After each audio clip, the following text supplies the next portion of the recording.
အခန်းကစိတ်ကူးယဉ်ခြင်းအောင်မြင်မှုတစ်ခုမှာစိတ်ကူးယဉ်ခြင်းဆိုတာကလည်းမရှိမဖြစ်အရေးပါပါတယ်။ဘာကြောင့်လဲဆိုတော့သင်ရဲ့ရည်မှန်းချက်လက်တွေ့ဖြစ်လာမှုအတွက်လိုအပ်တဲ့အစီအစဉ်မှန်သမျှကိုစိတ်ကူးထဲမှာကြိုတင်ချမှတ်လို့ရတာကြောင့်ဖြစ်ပါတယ်။အကန့်အသတ်ဆိုလို့တစ်ခုသာရှိပါတယ်။သင်ဟာဘယ်လောက်ထိစိတ်ကူးယဉ်နိုင်တယ်လဲဆိုတာပါ။ဟဲလ်ရဲ့ပြောကြားချက်အရစိတ်ကူးယဉ်မှုမှာလောယူဖန်တီးခြင်း synthetic နဲ့ digital creative ဆိုကြမှာနှစ်မျိုးရှိပါတယ်။ synthetic စိတ်ကူးယဉ်မှုကရှိပြီးသားအကြောင်းတရားတွေအကြံဉာဏ်တွေအစီအစဉ်တွေအပေါ်မှာအခြေခံပြီးတော့မှအသက်တွေကိုဖြစ်စေတာပါဒီလိုစိတ်ကူးယဉ်ပုံစံမျိုးတွေကဘယ်အရာမှဖန်တီးလို့မရပါဘူး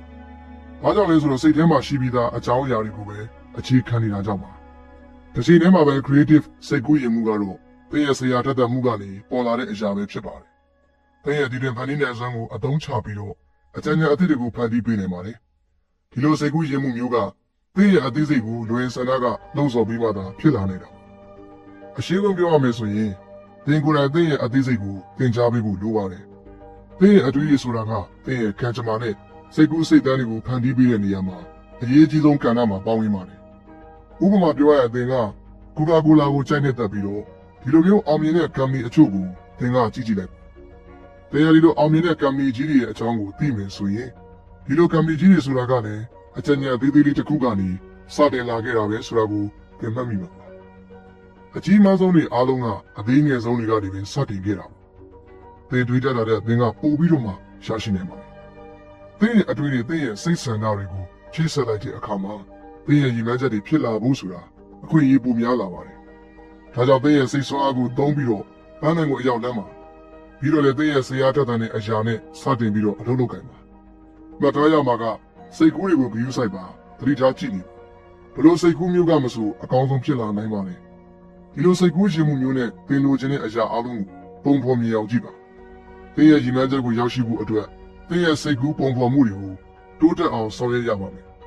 သင်ရဲ့စိတ်ကူးခြင်းမှုကသင်ပေါ်မှာလိုချင်တဲ့ဘယ်အရာကိုမဆိုလှုပ်ဆောင်ပေးနိုင်ပါသင်ကိုကဘာကြီးကတခြားအရာတွေနဲ့မတူတမှုထူးခြားစေမယ့်အသည့်အစမ်းတွေကိုတွေးတောတဲ့နေရာမှာအာရုံစိုက်ထားပါအားကြောင့်လဲဆိုတော့ဒီကဘာကြီးထဲမှာအလွယ်တကူချမ်းသာအောင်မြင်နိုင်တဲ့လူတွေမှာမတူကွဲပြားတဲ့စဉ်းစားတွေးခေါ်ပုံတွေရှိပါတယ်။သင်ရဲ့ကွဲပြားတဲ့အတွေးတွေကိုလည်းလက်တွေ့ဖြစ်လာစေခြင်းနဲ့ဆိုရင်သင်ရဲ့စိတ်ကူးထဲမှာကိုခံစားနိုင်အောင်လေ့ကျင့်ပါ။သင်ရဲ့အိမ်မက်ထဲမှာလည်းသင်ရဲ့စိတ်ကူးတွေကိုအပြည့်အနာစားရှာဖွေနိုင်ပြီးဆိုရင်တော့သင်ရဲ့ရည်မှန်းချက်ကိုရအောင်နိုင်ဖို့အတွက်ပုံမှုကောင်းမွန်စွာနဲ့အလုပ်လုပ်ကိုင်နိုင်ပြီပဲဖြစ်ပါတယ်။သင်ရဲ့ဒီတွင်စိတ်ကူးနိုင်စွမ်းကိုအားကောင်းလာဖို့ဆောင်ရွက်ရတာကလွယ်ကူတဲ့အလုပ်မဟုတ်ပါဘူး။ဒါကစရိုက်လေ့ကျင့်မှုတွေကနေပြီးတော့မှတိုးတက်လာအောင်ပြုထောင်ရတဲ့အရာတွေပဲဖြစ်ပါတယ်။ဒီဆောင်ထဲမှာပါဝင်တဲ့ပတ်သက်ချက်တွေကသင်ကိုကူညီပေးပါလိမ့်မယ်။အဲ့တော့သင်ရဲ့ဒီတွင်ဖန်တီးနိုင်စွမ်းကိုအားကောင်းလာစေဖို့ဒီပတ်သက်ချက်တွေအကြောင်းကိုဆက်လေ့လာကြည့်အောင်ဗျ။ခန်း6သေချာစီစဉ်ထားခြင်း